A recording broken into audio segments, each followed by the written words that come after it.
Hello ನಮಸ್ಕಾರ, welcome back to my YouTube channel. ಅರೆ ಅರೆ ಏನಿದು ಹೊಸದಾಳಿ ಎದೆಯಲಿ ಕಾದಾಟ. ಎಲ್ಲರೂ ಹೇಗಿದ್ದೀರಾ? ಎಲ್ಲರೂ ಚೆನ್ನಾಗಿದ್ದೀರಾ ಅಂತ ನಾನು ಭಾವಿಸ್ತೀನಿ. ಆ್ಯಂಡ್ ನಾನಂತೂ ಸಖತ್ತಾಗಿದ್ದೀನಿ. ಇವತ್ತಿನ ವಿಡಿಯೋ ಬಂದುಬಿಟ್ಟು ನಾನೊಂದು ಸಂಡೇ ಬ್ರಂಚ್ ಮಾಡ್ತಾಯಿದ್ದೆ. ಆ್ಯಕ್ಚುಲಿ ಲೇಟಾಗಿ ಎದ್ದಿದ್ದು, ಟೈಮ್ ಆಗಿದೆ. ಸೊ ಅಡುಗೆ ಮಾಡ್ಕೊಳ್ಳೋಣ ಅಂತಂದು ಒಂದು ಹೈ ಪ್ರೋಟೀನ್, ಒಂದು ನ್ಯೂಟ್ರಿಷಿಯಸ್ ಫುಡ್ನ ನಾನು ಮಾಡ್ತಾಯಿದ್ದೆ. ಸಿಂಪಲ್ಲಾಗಿ ಏನದು ಅನ್ನ ಸಾರು ಜೊತೆಗೆ ಏನಾದರೂ ಒಂದು ಕಟ್ಲೆಟ್ ಮಾಡ್ಕೊಳ್ಳೋಣ ಅಂತ. ಅದಕ್ಕೆ ನಿಮಗೊಂದು ತೋರಿಸ್ಕೊಡ್ಬೋದು ಅಂತ ಒಂದು ವಿಡಿಯೋ ಸ್ಟಾರ್ಟ್ ಮಾಡಿದ್ದೀನಿ. ಹೇಗೆ ಮಾಡ್ತೀನಿ, ಏನೇನೆಲ್ಲ ಮಾಡ್ತೀನಿ, ಅನ್ನ ಸಾರು ಅಂತ ಮಾಡ್ತೀನಿ. ಬಿಕಾಸ್ ನನಗೆ ಅನ್ನ ಸಾರು ಇದ್ಬಿಟ್ರೆ ಬೇರೆಯೇ. ಸೊ ನಾವು ತಿನ್ನೋ ಊಟದಲ್ಲಿ ನಿಮಗೆ ನಾನು ಯಾವಾಗಲೂ ಹೇಳೋ ಹಾಗೆ ನಮ್ಮ ಊಟದ ತಟ್ಟೆಯಲ್ಲಿ ಒಂದು ಪ್ರೋಟೀನ್ ಇರಬೇಕು, ಇನ್ನೊಂದು ಕಾರ್ಬ್ಸ್ ಇರಬೇಕು, ಆ್ಯಂಡ್ ಇನ್ನೊಂದು ಫೈಬರ್, ಹಾಗೆ ಇನ್ನೊಂದು ಫ್ಯಾಟ್. ಅದೆಲ್ಲ ಇರುವಂತಹ ಒಂದು ಒಳ್ಳೆ ಊಟನ ಇವತ್ತು ನಾನು ಮಾಡ್ಕೊಳ್ತಾ ಇದ್ದೀನಿ. ತಡ ಮಾಡಿದೆ ಏನೇನೆಲ್ಲ ಮಾಡ್ತೀನಿ ಅಂತಂದು ತೋರಿಸ್ಕೊಡ್ತೀನಿ. ವಿಡಿಯೋ ಕೊನೆವರೆಗೂ ನೋಡಿ. ಯಾರಾದರೂ ವೆಯ್ಟ್ ಲಾಸ್ ಮಾಡ್ತಾ ಇರೋರ್ಗೂ ಯೂಸ್ ಆಗುತ್ತೆ ಈ ಒಂದು ರೆಸಿಪೀಸ್, ಆಫ್ಕೋರ್ಸ್. ಅಷ್ಟೇ, ಸ್ಟಾರ್ಟ್ ಮಾಡೋಣ ಬನ್ನಿ. ಫ್ರೆಶ್ ಕ್ಯಾಬೇಜ್ ಇದೆ ಆ್ಯಂಡ್ ಒಂದು ಕಟ್ಲೆಟ್ ಮಾಡ್ತೀನಿ. ಅಮ್ಮ ಕರಿ ಕಡಲೆನ ಮೊಳಕೆ ಕಟ್ಟಿ ಇಟ್ಟಿದ್ರು. ಅನ್ನ ಸಾಂಬಾರು ಜೊತೆ ಒಂದು ಕಟ್ಲೆಟ್. ಸಾಂಬಾರು ಬಂದ್ಬಿಟ್ಟು ನುಗ್ಗೆ ಸೊಪ್ಪು ತಂದಿದ್ದೆ ನೆನ್ನೆ. ನುಗ್ಗೆ ಸೊಪ್ಪಿನ ಸಾರು, ಒಂದು ಕರಿ ಕಡಲೆ ಕಟ್ಲೆಟ್, ಹಾಗೆ ಜೊತೆಗೆ ಒಂದು ಕ್ಯಾಬೇಜ್ ಪಲ್ಯ. ಈಗ ಸದ್ಯಕ್ಕೆ ಏನು ಮಾಡೋಣ ಅಂದರೆ, ಒಂದು ಕಡಲೆ ಮತ್ತು ಆಲೂಗಡ್ಡೆನ ಬೇಯಕ್ಕೆ ಇಟ್ಬಿಡೋಣ. ಕರಿ ಕಡಲೆ ಅಥವಾ ಬ್ಲ್ಯಾಕ್ ಚೆನ್ನ ಅಂತಲೇ ಹೇಳ್ತೀವಿ. ನಾವು ಜವಾರಿ ಕಡಲೆ ಅಂತಲೂ ಕೆಲವೊಂದು ಕಡೆ ಹೇಳ್ತಾರೆ. ನಮ್ಮಮ್ಮ ಸೌಂಡ್ ಮಾಡ್ತಾರೆ. ಇದಕ್ಕೆ ಇದು ಇಲ್ಲಾಂದರೆ ನೀವು ಏನದು ಇನ್ನೊಂದು ವೈಟ್ ಚೆನ್ನ ಬರುತ್ತಲ್ಲ, ಅದನ್ನು ಬೇಕಾದರೂ ನೀವು ಬಳಸ್ಬೋದು. 100 ಗ್ರಾಮ್ಸ್ ಅಷ್ಟು ತೊಗೊಂಡಿದ್ದೀನಿ. ಪ್ರೋಟೀನ್ ರಿಚ್ ಇದು. ಆಲೂಗಡ್ಡೆನ ಇದ್ರ ಜೊತೆ ತೊಳೆದು ಹಾಕಿ, ನೀರು ಹಾಕಿ ಒಂದು 4ರಿಂದ 5 ವಿಸಿಲ್ ಬರ್ಸೋಣ. ಆಲೂಗಡ್ಡೆನ ಯಾವುದೇ ಕಾರಣಕ್ಕೂ ಕಟ್ ಮಾಡಿ ಹಾಕಬೇಡಿ, ಅದ್ರದ್ದು ಮೆತ್ತಗೆ ನೀರು ಆಗಿಬಿಡುತ್ತೆ. ಅಲ್ಲಿ ಇನ್ನೊಂದು ಕುಕ್ಕರಲ್ಲಿ ಬೇಳೆನ ಬೇಯಕ್ಕೆ ಇಡೋಣ. ಬೇಳೆ ಕೆಂಪು ಬೇಳೆ ಅಂದರೆ ಮಸೂರ್ ದಾಲ್ ಅಂತ ಹೇಳ್ತೀವಿ ಅದು. ಈ ಒಂದು ಚಿಕ್ಕ ಬೌಲಲ್ಲಿ ಅರ್ಧ ಬಟ್ಲ ಹಾಕ್ತಾ ಇದೆ ಬೇಳೆನ. ಇದು ಬೇಗ ಬೆಂದೋಗ್ಬಿಡುತ್ತೆ ಮಸೂರ್ ದಾಲ್. ಈ ಬೇಳೆ ಜೊತೆನೆ ಒಂದು ಮುಷ್ಟಿಯಷ್ಟು ನಾನು ನುಗ್ಗೆ ಸೊಪ್ಪು ತೊಗೊಂಡಿದ್ದೀನಿ. ನಾವು ಮುಷ್ಟಿನೇ ತೊಗೊಂಡಿದ್ದೆ, ಅದು ತೊಳೆದ ಮೇಲೆ ಅಷ್ಟಾಗುತ್ತೆ. ನುಗ್ಗೆ ಸೊಪ್ಪು ಐರನ್ ರಿಚ್, ತುಂಬಾ ಒಳ್ಳೆಯದು. ಐರನ್ ಡಿಫಿಷಿಯನ್ಸಿ ಇರೋರು ಯಾರಾದರೂ ನುಗ್ಗೆ ಸೊಪ್ಪನ್ನ ಬಳಸಿ. ಐರನ್ ಡಿಫಿಷಿಯನ್ಸಿ ಇದ್ದರೆ ನಮಗೆ ಕಣ್ಸುತ್ತೆಲ್ಲ ಕಪ್ಪಾಗುತ್ತೆ, ಆ್ಯಂಡ್ ಕೆಲವೊಮ್ಮೆ ಏನಂತೂ ಗಿಡ್ಡಿನೆಸ್ ಎಲ್ಲ, ತಲೆ ಸುತ್ತು ಬರೋದಾಗುತ್ತೆ, ಮತ್ತು ಕೂದಲು ಉದುರೋದು ಸಮಸ್ಯೆ ಎಲ್ಲ ಇರುತ್ತೆ. ಸೊ ಅವರು ಏನಾದರೂ ಇದ್ದರೆ ನುಗ್ಗೆ ಸೊಪ್ಪು ಬಳಸಿ. ಆ್ಯಂಡ್ ಈಗ ಇದಕ್ಕೆ ನಾನು ನೀರು ಹಾಕಿ ಒಂದು 2 ವಿಷಿಲ್ ಅಷ್ಟೇ, ಬಿಕಾಸ್ ಮಸೂರ್ ದಾಲ್ ಬೇಗ ಬೆಂದೋಗ್ಬಿಡುತ್ತೆ. 2 ವಿಷಿಲ್ ಬರಲಿ. ಅಷ್ಟೊತ್ತಿಗೆ ಕ್ಯಾಬೇಜ್ ಮತ್ತು ಸಾಂಬಾರಿಗೆ ಏನೇನು ಬೇಕೋ ಅದೆಲ್ಲ ತರಕಾರಿ ಕಟ್ ಮಾಡ್ಕೊಳ್ತೀನಿ. ಒಂದು ಲೀಫಿ ಗ್ರೀನ್ ವೆಜಿಟೇಬಲ್ಸ್ ನಮ್ಮ ದಿನನಿತ್ಯ ಆಹಾರದಲ್ಲಿ ಇರಲೇಬೇಕು. ಸೊ ನಾನಿವತ್ತು ಕ್ಯಾಬೇಜ್ ಪಲ್ಯ ತಿಂತಾ ಇದ್ದೀನಿ.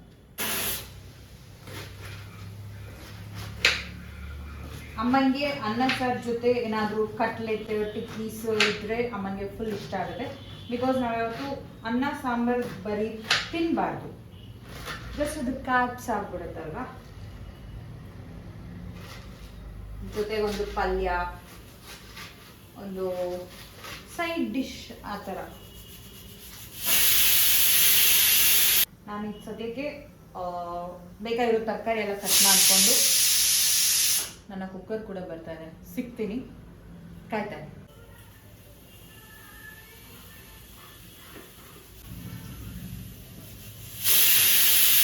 ಫಸ್ಟು ನಾವು ಕ್ಯಾಬೇಜ್ ಪಲ್ಯ ಮಾಡ್ಕೊಬಿಡೋಣ. ಉಳ್ಳಾಗಡ್ಡಿ ಬೆಂದಿದೆ. ಕಟ್ ಮಾಡ್ಕೊಂಡಿರೋ ಕ್ಯಾಬೇಜ್ನ ಸ್ವಲ್ಪ ಲೈಟಾಗಿ ಫ್ರೈ ಮಾಡ್ಕೊಳ್ಳೋಣ. ಈ ಥರ ಒಮ್ಮೆ ಟ್ರೈ ಮಾಡಿ, ತುಂಬ ಚೆನ್ನಾಗಿರುತ್ತೆ.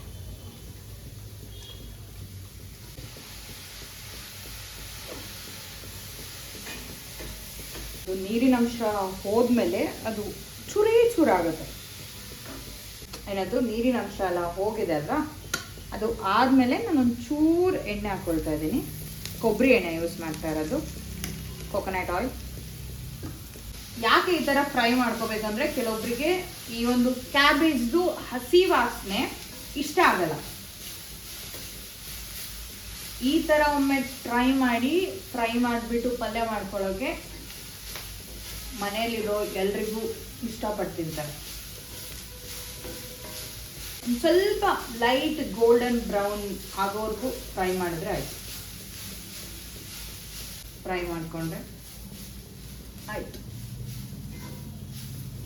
ಸ್ವಲ್ಪ ಸ್ಟವ್ ಆಫ್ ಮಾಡಿಬಿಟ್ಟು ಪ್ಲೇಟಲ್ಲಿ ತೆಗೆದಿಟ್ಕೊಳ್ಳಿ. ಪ್ಲೇಟ್ ಅಥವಾ ಬೌಲ್. ಅದೇ ಒಂದು ಕಡಾಯಿಗೆ ಸ್ವಲ್ಪ ಎಣ್ಣೆ, ಚೂರೆಣ್ಣೆ. ನಾನು ಅಡುಗೆ ಮಾಡಿದ್ರೆ ನಂದು ಅಡುಗೆಲಿ ಎಣ್ಣೆ ಮತ್ತು ಏನದು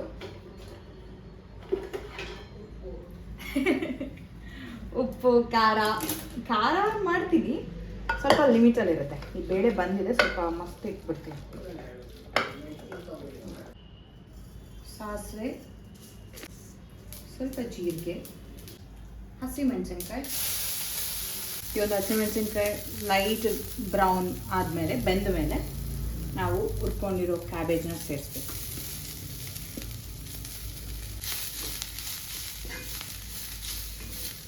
ರುಚಿಗೆ ತಕ್ಕಷ್ಟು ಉಪ್ಪು, ಚಿಟಿಕೆ ಅರಿಶಿನ, 1 ಸ್ಪೂನಷ್ಟು ಮಸಾಲ. ನಿಮ್ಮ ಮನೇಲಿರೋ ಯಾವುದಾದ್ರೂ ಮಸಾಲ ಹಾಕಿ, MTR ಸಾಂಬಾರು ಮಸಾಲ. 1-2 ನಿಮಿಷ ಬಂದರೆ ರೆಡಿ ಆಗುತ್ತೆ. ಆಮೇಲೆ ಸ್ವಲ್ಪ ಕೊಬ್ಬರಿ ತುರ್ಕೊಂಡು ಹಾಕಿ, ಜೊತೆಗೆ ಕೊತ್ತಂಬರಿ ಸೊಪ್ಪನ್ನ ಸಣ್ಣದಾಗಿ ಕಟ್ ಮಾಡಿ ಹಾಕಿ ಮಿಕ್ಸ್ ಮಾಡಿದ್ರೆ ಒಂದು ಒಳ್ಳೆ ಕ್ಯಾಬೇಜ್ ಪಲ್ಯ ರೆಡಿ ಆಗುತ್ತೆ. ಆ್ಯಂಡ್ ಕ್ಯಾಬೇಜ್ ಪಲ್ಯ ಈಗ ರೆಡಿ ಆಯಿತು. ಬೇಳೆ ಬಂದಿದೆ, ಪಲ್ಯ ಆಯ್ತಲ್ವ. ಈಗ ಸಾಂಬಾರು ಮಾಡ್ಕೊಬೇಡ. ಸಾಂಬಾರು ಒಗ್ಗರಣೆಗೆ ನಾನು ಮೊದಲಿಗೆ 1 ಸ್ಪೂನ್ ತುಪ್ಪ ಹಾಕ್ತಾಯಿದ್ದೀನಿ, ಚೂರು ಕೊಬ್ಬರಿ ಎಣ್ಣೆ. ಈ ಎಣ್ಣೆ ಮತ್ತು ತುಪ್ಪ ಕಾದ್ಮೇಲೆ ಸಾಸಿವೆ, ಜೀರಿಗೆ, 4 ಬೆಳ್ಳುಳ್ಳಿ ಕಟ್ ಮಾಡ್ಕೊಂಡು ಹಾಕಿ, ರುಚಿಗೆ ಕಸೂರಿ ಮೇಥಿ. ಒಳ್ಳೆ ಟೇಸ್ಟ್ ಆ್ಯಂಡ್ ಫ್ಲೇವರ್ ಕೊಡುತ್ತೆ ಇದು ಕಸೂರಿ ಮೇಥಿ. ಯಾವುದೇ ಕಾರಣಕ್ಕೂ ಸಾಂಬಾರಿಗೆ ಹಿಂಗೆ ಹಾಕೋದು ಮರಿಬೇಡಿ, ತುಂಬ ಒಳ್ಳೆಯದು. ಡೈಜೆಷನ್ ಅಂತೂ ತುಂಬಾ ಒಳ್ಳೆಯದು. ನಿಮ್ಗೆ ಏನಾದರೂ ಎಸಿಡಿಟಿ ಆದರೆ ಹಿಂಗೆ ಹಾಕ್ಕೊಂಡು ಬಿಸಿನೀರು ಕುಡೀರಿ, ನಿಂತೋಗ್ಬಿಡುತ್ತೆ. ಈರುಳ್ಳಿ ಹಾಕ್ತಾಯಿದ್ದೀನಿ, ಟೊಮೆಟೊ ಹಾಕ್ತಾಯಿದ್ದೀನಿ. 2 ಟೊಮೆಟೊನ ಕಟ್ ಮಾಡ್ಕೊಂಡಿದ್ದೆ. ಅನ್ನಕ್ಕೆ ಇಟ್ಬಿಡ್ತೀನಿ. ನಾವೇನು ನುಗ್ಗೆ ಸೊಪ್ಪು ಮತ್ತು ಬೇಳೆನ ಬೇಯಿಸ್ಕೊಂಡಿರ್ತೀವಿ ಅದನ್ನ ಮಿಕ್ಸ್ ಮಾಡಬೇಕು.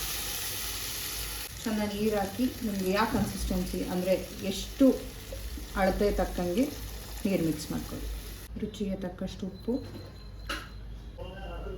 ಖಾರದ ಪುಡಿ, ಚಿಟಿಕೆ ಅರಿಶಿನ, 1 ಸ್ಪೂನಷ್ಟು ಸಾಂಬಾರು ಮಸಾಲ, 1/4 ಸ್ಪೂನಷ್ಟು ಗರಂ ಮಸಾಲ. ಹುಳಿ ಮತ್ತು ಉಪ್ಪನ್ನ ಬ್ಯಾಲೆನ್ಸ್ ಮಾಡೋಕ್ಕೆ ಚೂರು ಬೆಲ್ಲ. ಈಗ ನಾನು ಒಂಚೂರು ಹುಣಸೆ ರಸನ ಸೇರಿಸ್ತಾ ಇದ್ದೀನಿ ಹುಳಿಗೆ.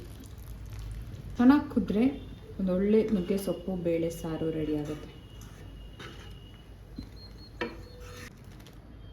ಒಳ್ಳೆ ಪರಿಮಳ ಬರ್ತಾ ಇದೆ, ತಿನ್ನಕ್ಕೆ ಕಾಯ್ತಾ ಇದ್ದೀನಿ.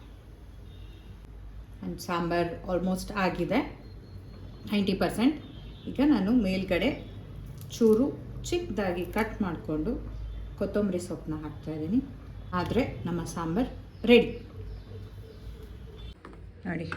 ಈ ಥರ ಮಿಕ್ಸ್ ಮಾಡಿ ಒಂದು ಪ್ಲೇಟ್ ಮುಚ್ಚಿಬಿಡಿ, ಸಾಂಬಾರು ರೆಡಿ ಆಯಿತು. ಕಡಲೆಕಾಳನ್ನ ಸ್ಮ್ಯಾಶ್ ಮಾಡ್ಕೊಳ್ಳೋಣ. ಒಂದು ಬೌಲಲ್ಲಿ ತಗೊಂಡು ಮೆತ್ತಗೆ ಸ್ಮ್ಯಾಶ್ ಮಾಡ್ಕೊಳ್ಳಿ. ಅದು ಚೆನ್ನಾಗಿ ಬೆಂದ್ಬಿಟ್ಟಿದ್ರೆ ನಾವು ಅಷ್ಟು ಸ್ಮ್ಯಾಶ್ ಮಾಡೋ ಅವಶ್ಯಕತೆಯೇ ಇರಲ್ಲ. ಒಂದು ಪ್ರೆಸ್ ಮಾಡಿದ್ರೆ ಅದೇ ಸ್ಮ್ಯಾಶ್ ಆಗಿಬಿಡುತ್ತೆ.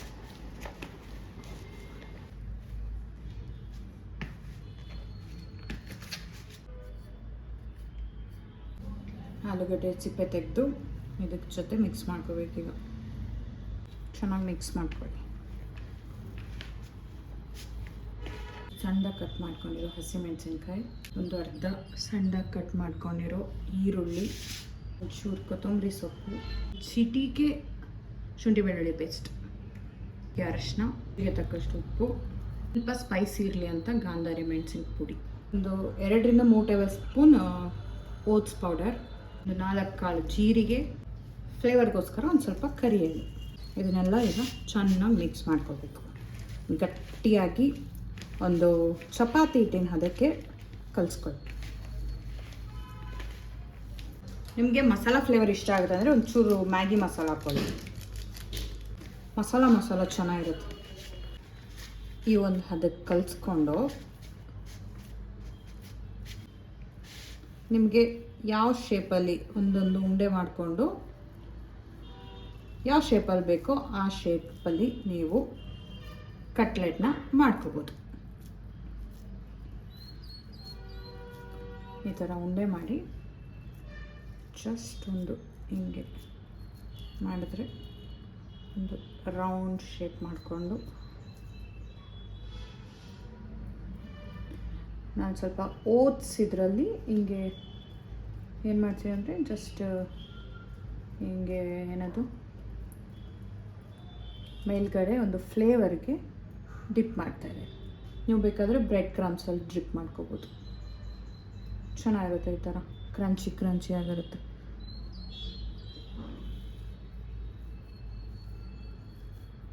ಇದೆಲ್ಲದನ್ನು ಮಾಡ್ಕೊಳ್ತೀನಿ ಅದೇ ಥರ.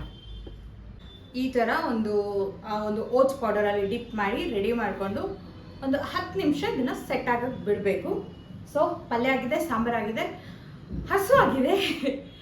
ಇದೊಂದು 10 ನಿಮಿಷ ಸೆಟ್ ಆಗಲಿ, ನಾವು ಬೇಯಿಸ್ಕೊಳ್ಳೋಣ. ಸಿಗ್ತೀನಿ. ಇಷ್ಟೇ ನ್ಯೂಟ್ರಿಷಿಯಸ್ ಆಗಿ ಮನೇಲೇ ಮಾಡ್ಕೊಂಡು ಆರಾಮಾಗಿ ತಿನ್ಬೋದು.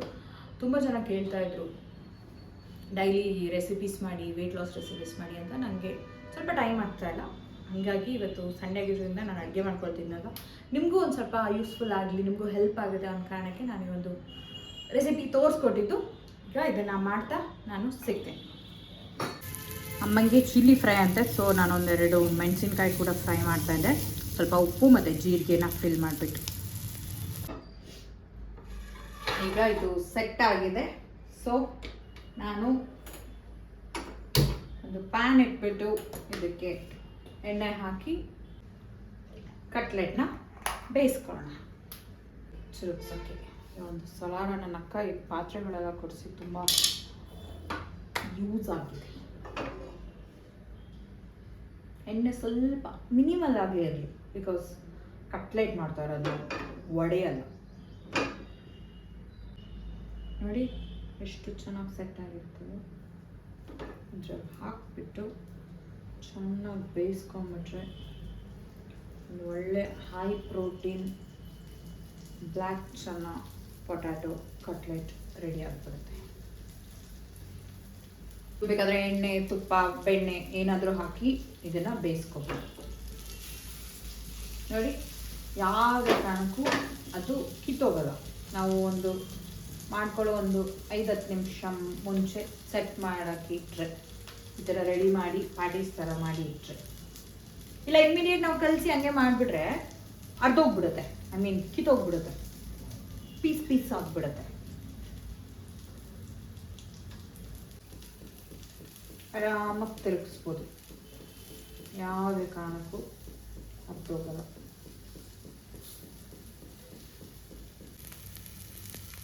ಸ್ವಲ್ಪ ಬೆಂದೋಗ್ಬಿಟ್ರೆ ನನ್ನ ಕಟ್ಲೆಟ್ ರೆಡಿ ಆಗುತ್ತೆ.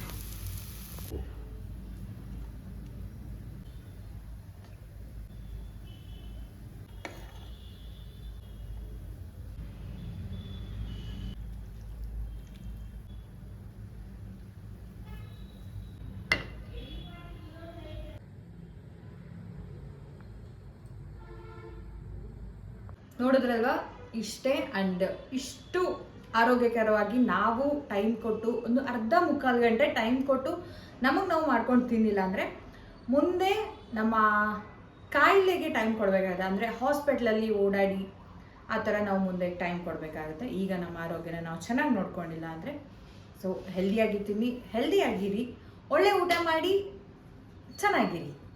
ಅಷ್ಟೇ. ನಾನೀಗ ಊಟ ಮಾಡ್ತೀನಿ. ಆ್ಯಂಡ್ ಈ ಒಂದು ರೆಸಿಪೀಸ್ ನಿಮ್ಗೆ ಇಷ್ಟ ಆದರೆ ಆ್ಯಂಡ್ ಈ ವಿಡಿಯೋ ನಿಮ್ಗೆ ಇಷ್ಟ ಆದರೆ ಲೈಕ್ ಮಾಡಿ, ಶೇರ್ ಮಾಡಿ, ಸಬ್ಸ್ಕ್ರೈಬ್ ಮಾಡೋದನ್ನ ಮರಿಬೇಡಿ. ಆ್ಯಂಡ್ ನೆಕ್ಸ್ಟ್ ವಿಡಿಯೋದಲ್ಲಿ ಸಿಗ್ತೀನಿ. ಅದರಿಂದ ಬಾಯ್, ಟೇಕ್ ಕೇರ್.